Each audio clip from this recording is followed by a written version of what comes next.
श्री स्वामी समर्थ मित्रांनो, माहूरगडची रेणुका देवीची स्थापना कशी झाली?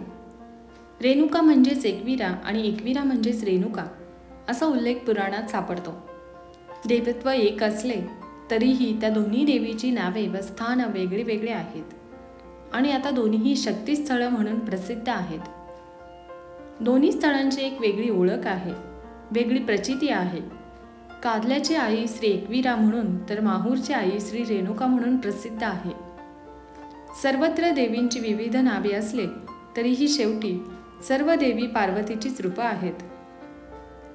राजा रेणू काशीत राज्य करीत होता. त्याच्या पत्नीचे नाव भागवती. ती दुर्गेची नेहमी उपासना करत होती. ती दुर्गेची भक्त होती. राजा राणीला बरेच वर्ष मूल नव्हतं. त्यासाठी त्यांनी पुत्रकामेष्टी यज्ञ केला आणि त्या यज्ञाचे फळ म्हणून त्यांना एक मुलगी झाली.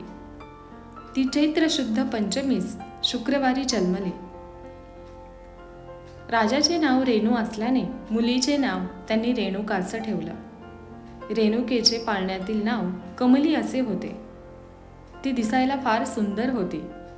पुढे ती मोठी झाल्यावर राजाने तिचे स्वयंवर करण्याचे ठरवले. स्वयंवरासाठी तिन्ही लोकातून अनेक मान्यवर मंडळी आले. अनेक राजे महाराजे त्या सोहळ्यासाठी उपस्थित झाले. स्वयंवर उपवर रेणुकीने मात्र जमदग्नी ऋषींना वरले आणि त्यांना वरमाला घातली. रेणुकीला 5 मुलं झाली. त्या 5 नावे रुमावंत, सुशेषा, वसु, विश्वासू आणि परशुराम अशी आहेत. एके दिवशी रेणुका नदीवर गेली असता तिला तिकडे चित्ररथ नामक गंधर्व आपल्या प्रियसीसोबत जलक्रीडा करताना दिसला. ते अतिशय मादक दृश्य पाहून रेणुका माता तिथेच हरवून गेली. तिकडे ऋषी जमदग्नी रेणुकेची बराच वेळ वाट पाहत होते. आपल्या पतिव्रता पत्नीला का एवढा उशीर झाला म्हणून शंकाकुल होऊन जमदग्नी ऋषींनी अंतर्ज्ञानाने पाहिले. घडलेला सर्व प्रसंग त्यांच्या ध्यानात आला. त्यामुळे त्यांचा राग अनावर झाला. ते अतिशय संतापले. त्या अपराधाची शिक्षा म्हणून जमदग्नी ऋषींनी रेणुके आईस ठार मारण्याची आज्ञा आपल्या 4ही मुलांना केली. 4ही मुलं मातृभक्त असल्यामुळे त्यांनी त्यांची आज्ञा नाकारली. त्यामुळे जमदग्नी आणखीच चिडले. त्यांनी आपल्या 4ही मुलांना शाप देऊन अग्नीने भस्म करून टाकले. तेवढ्यात बाहेर गेलेला परशुराम राम तेथे आला. त्यांनी झालेला प्रकार व परिस्थिती बारकाईने पाहिली आणि रामाने वडिलांची आज्ञा शिरसावत्य मानून आपल्या परशुने आईचे धड वेगळे केले. परशुरामाने केलेल्या धाडसावर ऋषी खुश झाले. त्यांनी परशुरामास वर मागण्यास सांगितले. आपल्या आईवर आणि भावांवर असलेल्या प्रेमापोटी त्यांनी आपल्या आईस व भावंडांना जीवनदान देण्यास सांगितले. परशुरामाची विचारशक्ती ऋषींना फार आवडली. त्यांनी परशुरामाची इच्छा पूर्ण केली. मृतबंधू पुन्हा जिवंत झाले. माता रेणुकेचे मस्तक छिन्न विछिन्न झाले होते. त्यामुळे परस्त्रीचे मस्तक जोडून रेणुकेस जीवनदान दिले. या त्या कार्याची नोंद साऱ्यांनीच घेतली म्हणून परशुराम हे नाव लौकिक झाले. रेणुका माता पुन्हा आपल्या संसारामध्ये व्यस्त झाली. रेणुकेस एक बहीण होती.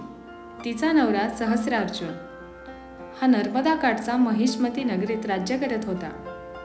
एकदा सहस्रार्जुन राजा सैन्यासह भ्रमंती करीत असताना त्याला भोजनाचे आमंत्रण ऋषी जमदग्नींनी पाठवले. राजा व राजाची सेना थकून आश्रमात आली. ऋषींनी त्यांचे स्वागत केले. आश्रमातील पंचपक्वान्न जेवून त्यांचे मन तृप्त झाले. राजाला जेवण खूप आवडले. त्याने चौकशी केल्यावर कळले की आश्रमात प्रत्यक्षात कामधेनूच आहे. सहस्रार्जुनाने लोभाने कामधेनू मागितली, पण ऋषी जमदग्नींनी जप तप व सामर्थ्याने कामधेनू मिळवली होती. त्यामुळे ती कशी देणार हे शक्य नाही म्हणून सांगितलं. राजा मात्र हट्टाला पेटला. मग त्यांनी आपल्या सैन्याच्या जोरावर युद्ध करून कामधेनू मिळवण्याचा प्रयत्न केला. पण कामधेनूच्या शक्तीने आश्रमवासियांनी सहस्रार्जुनास पिटाळून लावले. राजाने तेथून पळ काढला, पण त्यामुळे राजा खूप चिडला. राजाचा झालेला पराभव, अपमान त्याला सहन होईना, म्हणून डाव धरलेल्या सापासारखा राजा सहस्रार्जुनाने जमदग्नी ऋषींच्या आश्रमावर अचानकच हल्लाबोल केला. अचानक झालेल्या हल्ल्यात ऋषी जमदग्नींचा वध केला व नंतर मेहुणी रेणुकेवर 21 वार केले. त्यावेळी परशुराम तिथे नव्हता. परशुराम आल्यावर त्याला जे दृश्य दिसले ते फार विचित्र होते. आश्रमाची पडझड झाली होती. सर्व परिसर अस्तव्यस्त झाला होता. तर एका बाजूस जन्मदात्या पित्याचे प्रेत पाहून परशुराम निशब्द झाले. तेव्हा रेणुका माता उद्गारली, हे क्षत्रिय सहस्रार्जुना, माझा पराक्रमी परशुराम 21 वेळा ही पृथ्वी निक्षत्रिय करेल. परशुरामाने आपल्या आईची इच्छा व दिलेला शब्द पाळता त्यांनी असं वचन दिलं की मी तुझी सर्व इच्छा पूर्ण करेल. परशुरामाने कावड करून एका बाजूला जखमी आई तर दुसऱ्या बाजूला पित्याचे प्रेत घेऊन तो पित्याच्या अंत्यविधीसाठी पवित्र भूमीच्या शोधात निघाला. सह्याद्री पर्वताच्या पायथ्याशी माहूर गंगेच्या तीरावर नांदेड जिल्ह्यात किनवट तालुक्यात तो पोहोचला. हाच परिसर आपल्या पित्याच्या अंत्यविधीसाठी योग्य समजून मृत पित्यास अग्नी दिली. माता रेणुका त्यात सती जाण्यास निघाली. आपली माता आपल्याला सोडून सती चालली आहे हे परशुरामाला पाहावेना. तो फार दुःखी झाला. त्याला तो क्षण आठवला. वडिलांच्या सांगण्यावरून आपणच आपल्या आईचा शिरच्छेद केले होते, पण वडिलांनी दिलेल्या वरामुळे ती पुनर्जीवित झाली. पण आत्ताचा प्रसंग हा वेगळा होता. आई रेणुका माता जखमी अवस्थेत होती आणि वडील मरणावस्थेत, आणि त्यातही आई सती चालली होती. एकाच वेळी इतके दुःख प्रसंग परशुरामावर आले होते. त्यामुळे तो व्याकुळ झाला. रेणुकेने आपल्या मुलाचे मन जाणले. तिने त्याला खूप उपदेश केले. त्यामुळे परशुराम स्थिरावला. मातेच्या आज्ञेने त्यांनी पित्याच्या चितेस अग्नी दिली. नंतर त्याच चितेत आपली आई सती जाणार. हा हृदयभेदक प्रसंग पाहायला लागू नये म्हणून परशुराम तेथून थोडा दूर गेला आणि 6 दिवसांनी मातापित्याचे क्रियाकर्म करण्यासाठी माहूर येथे परत आला. प्रत्यक्ष दत्तात्रेयांच्या हस्ते श्राद्धविधी पार पडले. माहूर गडावरील प्राचीन मंदिरात रेणुका अर्थात एकविरा देवीची मूर्ती आहे. मातेची स्मृती म्हणून परशुरामाने ही मूर्ती स्थापन केली. आईला दिलेले वचन पूर्ण करण्यासाठी परशुराम शंकराकडे शस्त्र अस्त्र विद्या शिकण्यासाठी गेला. तिथे त्याने तलवार, धनुष्य, बाण, भालाफेक व परशु चालवण्यात प्रावीण्य मिळवले.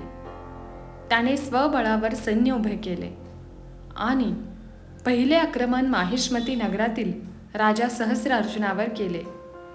त्याचा निःपात करून इतर समाजद्रोही 20 राजांना त्याने पराभूत केले.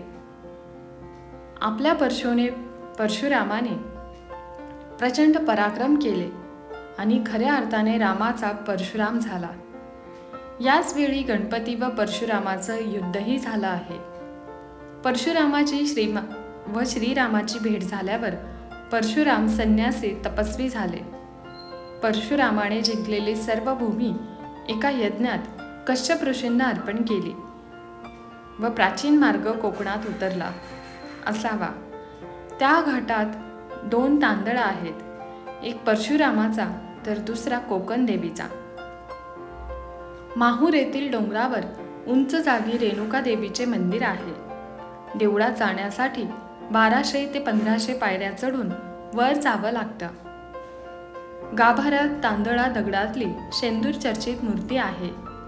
त्यावर चांदीचा टाप बसवला आहे. बैठकीवर सिंह कोरला आहे.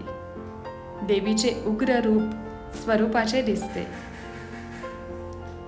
मंदिराच्या बाजूलाच महालक्ष्मी व तुळजाभवानी ही 2 मंदिरे आहेत. एका गौरीच्या शिखरावर श्री दत्ताचे स्थान आहे. मंदिरात दत्ताची एक मुखी मूर्ती आहे. बाजूला तीर्थ नावाचे कुंड आहे. तेथेच परशुरामाने आई वडिलांची अंत्यक्रिया केली असावी असं सांगतात. रेणुका हीच परशुरामाची आई. तिचे दुसरे नाव एकविरा आईच्या आठवणीने उचंबळून आलेल्या मानाने परशुरामाकडे कपारीत बाण मारला. त्या ठिकाणी एकविरा देवी प्रकट झाली अशी आख्यायिका आहे. महाभारतात रेणुकेची उत्पत्ती कमलापासून झाली असे दिले आहे. त्यावरून तिला कामली असे नाव आले असावे. तसेच रेणुका ही विदर्भ राजाची मुलगी असे काली पुराणात सांगितले आहे. ही कथा तुम्हाला आवडली असेल तर व्हिडिओला एक लाईक नक्की करा. तसेच चॅनलला सबस्क्राईब करा. धन्यवाद. श्री स्वामी समर्थ. जय जय स्वामी समर्थ. जय श्री रेणुका माता.